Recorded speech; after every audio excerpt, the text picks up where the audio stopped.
tàu thì họ cũng kỹ ra thế hi social lang na hin i hat he ubin program hoi i bol ho ko dong i social function na hin chi kong la ji cho hi le ho ai mi te hi poverty hen lang phatin le han dong na hi song le cho zo si ka su be no hi ke hin a ji chu ho ku ki cha te hi thing hang ka ma ki pa la hong hi ubin ji chu ho nau hi abona in hoi ta maintain ibol ba ji phatin le social problem ho hi to ichen hom pi gol le bai ho adang dang ho to ki tu ta yung the ting ai ji social work hi gong la hin to ting le ka sei be ngong khat chu ji social work hi le ki tho pi na charity work a hin hi ji charity work je le ke ma ka nam pi mi te hi mi dam ho noi si lo wa ke man ama ho chu thil scheme dang dang ka pi a lo ho jong yu mo ben ko ko ki cha ti ha dang jong lo ho ko ma jong ta ka ki tho pi a mi bai chai na mi gen the jong le ku ki nam ho a dinga ka pan den jing na dinga social work ka la hi ji chu kan sei no hi ki pa me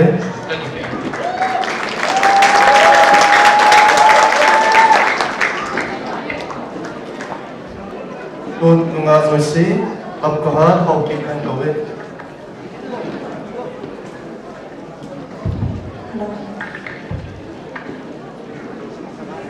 nga zoi si name in life at benin say ki win kan de me in life to IFS ki pa me ki la wa top aim in life sang ta da ni the tu chu ki pa kin ka san question khat khan do no min ti ko question do tin hi le nu me tua tu lai Central Indian langa ibel le nu me tam zo he crime against women ki ho lo na hi le cho hi physic pen hi le aki ban dar ham hi lo le am ho achon dan ham jo nang ma lung ye kan kan se pi tin tin ne everything has its pros and cons na ai bangin numai zo si le numai a dignity haso wo se chu min crime bo beating abo ade hi chule jingthei ta ki duk ta pathin ging jing puma hin ko mang ho bang chu hoi lai mun hi zong le ki pal hi lo ti hi ki pa men a hi la na ding dan in lang question khat khan do be no men ti question so hi le lunga me hoi ta na hin za le nam pon choi sang ta ang na hi ki langin ki chi a chun nangin gu thangin na hin hel phat tin itabang mi na de yam na jidinga ti insight dan bang pasal chu amelin jong ka be po in pathin gi nga pathina gi dan ni hiam de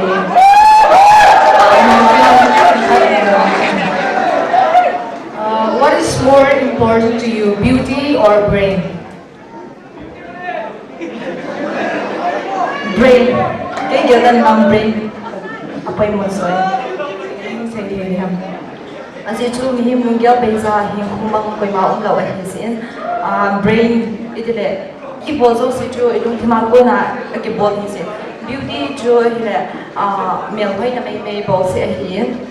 tisanga chu idung ger lang pa a hoi so a hi na bo mi batinga zong thata hi Amen. Yun abana lam go le kitgen.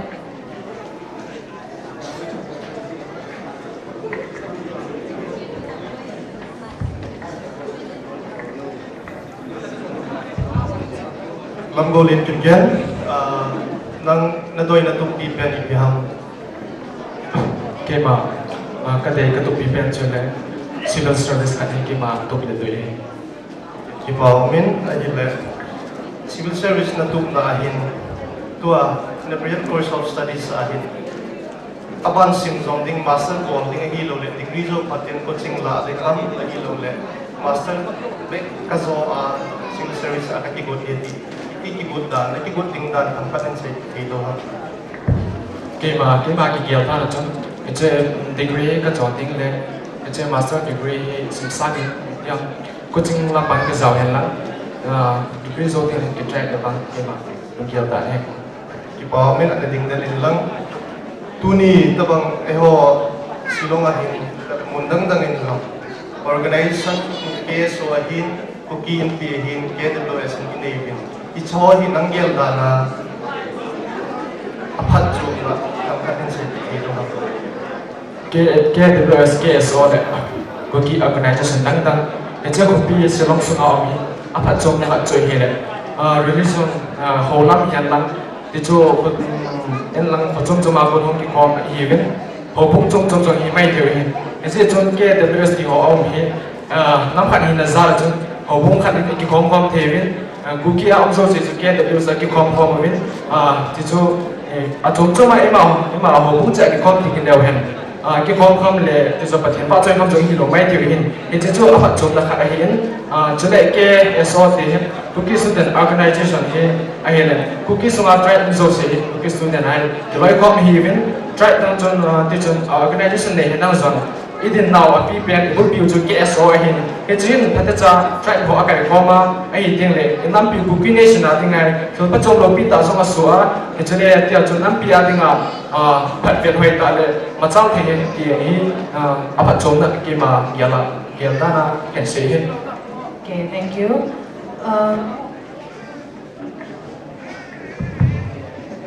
Tell us one thing that you like about Shillong and one thing you don't like about Shillong. Shillong cái gì này hiện là cái chỗ này hiện mà bằng cái weather anomin a climate house a climate anomin chỗ này in lang thì chỗ lang pin này họ chỉ Manipur lang in anaizen cái chỗ gì giống hiện tiếng là nói đi xa thì ngay Hill University là institution nôm đều hoài đều lắm ta standard đều áo mình hiện chỗ gì chỗ in lang này thì cái thôi nên in lang kỳ hạn bạn này cái gì quên là thêm ông tiếng rồi này in lang cái phải vào thì cái gì sẽ ra cái gì là khác hiện cái gì rồi là khác cho hiện này mình áo mình cái gì ai vàng hiện sẽ long ngày hiện ibiham tilsi bono ma hiện này abayin di dan cho ibiham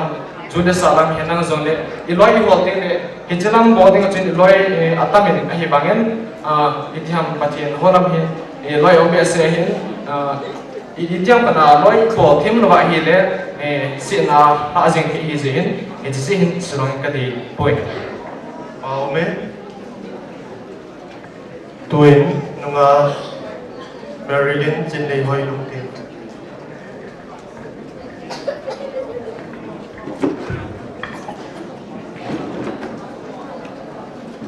Marilyn,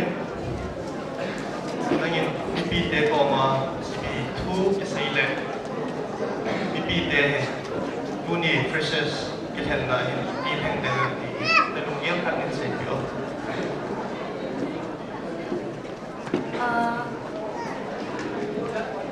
Boy, cái xây dựng kia mà dùng lên nó còn cái pronunciation này hiểu lấy cái tôi xây nó là cái tôi xây là the ngày sau khá là nhiều mà dùng lên là if you are highly impressed by my speaking in North then you get theo hiện sự xây. Okay, thank you. Okay. If you were given 3 wishes, what would you wish for and why? 2 wishes. First, to be the life partner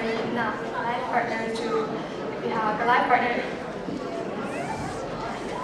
A good life partner to but they say that he had first of all life partner in. But na second to my ambition in. But the third to my family. That is me to Ipadu is first and second wish to go to that Ipadu is Amen. Question to Hilem.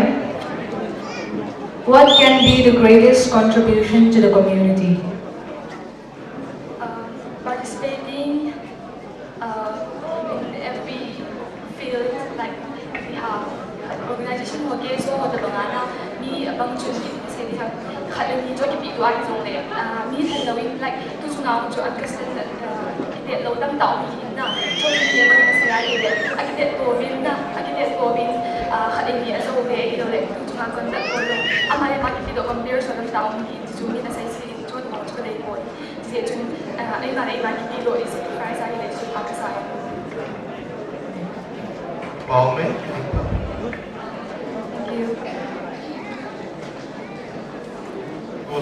tin mang bai te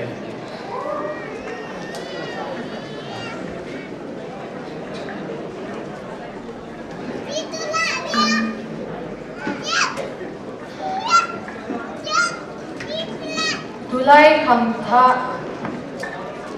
asim lai hilin na. Tutu tulay di Facebook, WhatsApp kiti hohi. Mihat career alot hin na ninga itanggeya phana sa amlole ase ato ka nagyan. ngay không thọ hôn Facebook WhatsApp mà nói sai nhiều mình áp đặt năng trong ông mình xin năng trong ông mình so áp đặt năng cả sai lên till news tâm tại cái WhatsApp hoặc Facebook à tôi số till rất rất về lịch bộ till tâm tại cái thì xin xin năng cho hiện đấy imut tiếng cuốn Việt Nam Facebook WhatsApp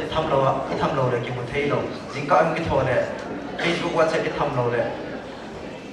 in hồ xin ta bằng in ông xin họ cho xin là gì năm ngày lúc năm society à dengan kita bang panun konong lek kala ding lungian na niya officer le ta khan hung gi le pan thei zo sia panding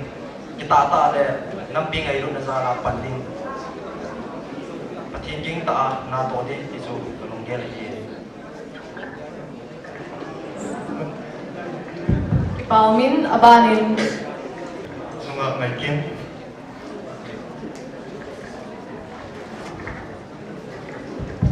ngày kim nang silong hi mi him tam ta mid do na nei ta le yang sit na anei na nangin silong hi nulupa nan so lang pa nangin nan ke ta silong mo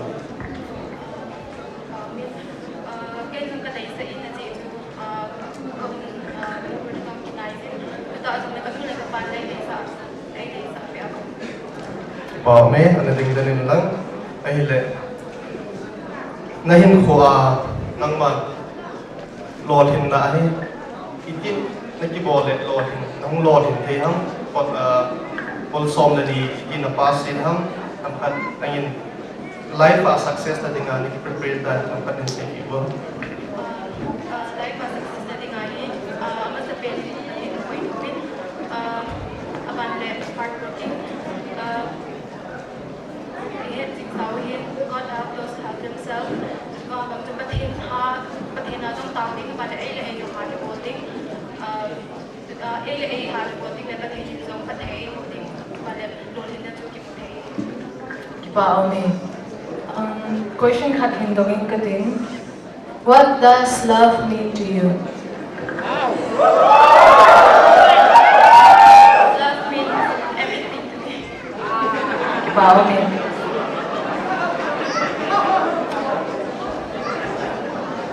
tuwin gulang dun ang dongyan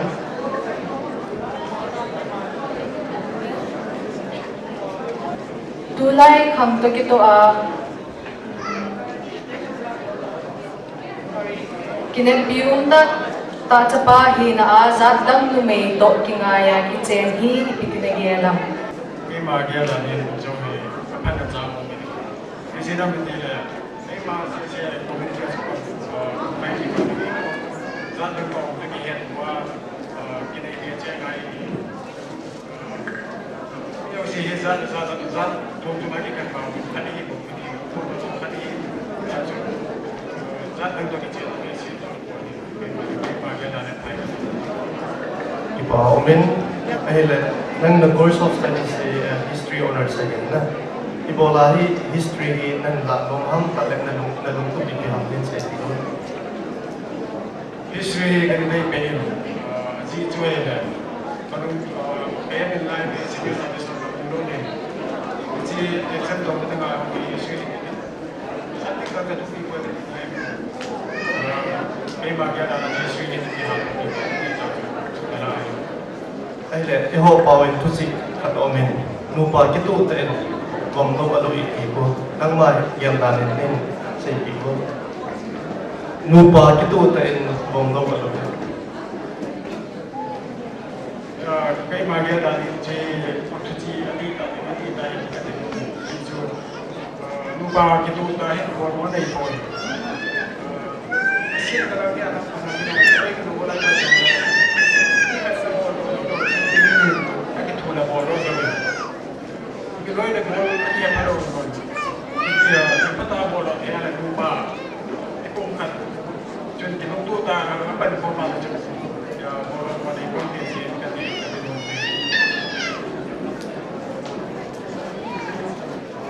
Tulay kangin dia technology lang sangana. The favorite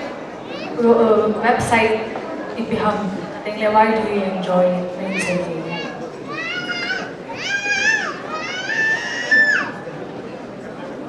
The favorite website है जी अगर तब तक उन्हें ना सोच तो खाली बाकी से तो favorite website है जो जी daily news website वो ही favorite है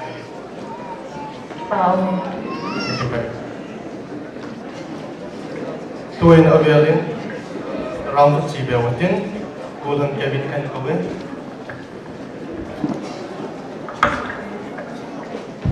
golden Kevin nangin society ading ko sa luwag na lan na asen ki paumin ahile inam sungwahi nang zong kinet bi unta at nehi ji chon kunung le chi sa luwag nen ro patin nangin MSW ball in di am ahilo le nangin politics lang alun ang di nalungyan sa ito question जो की पाए मिजो से ही BSW as well in MSW he ball day day in kita mong kano min hi mai mai mitu se ma kyong tin lai ne jung da jo khan aji chu ke thing thing politics se ka interest based set one I want to focus on the part of social work I don't want to mix with other substances I don't want to dilute the thing that the course I'm taking to hin to MSW here international social work in kan om MSW akon tis Mumbai ako jiho kapro kamule kala ding hin kamulo le criminology kas tik ko hin azi chu eho emi ho til nampi adi til ka bono me ka timang je international fee la he kamu bang dale eho ikukiu hina hi na ho ta lang nomin vanoi bung bi hin mi dang ho gam dang ho e het diu ka de yin phating le eho culture identity tradition hi mi dang ho zong gam dang ho zong e het bi leo a ho yin iban ho zong koi ma mam dang mi dang ho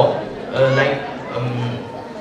and try dang ho idan to like for example like gam nei mi den han khasi ama ho a zong ho idan ai bang ke kalung gen ni bang e ho nam pon hi ho yin chi mi gam dang ho het sa phating le social work practice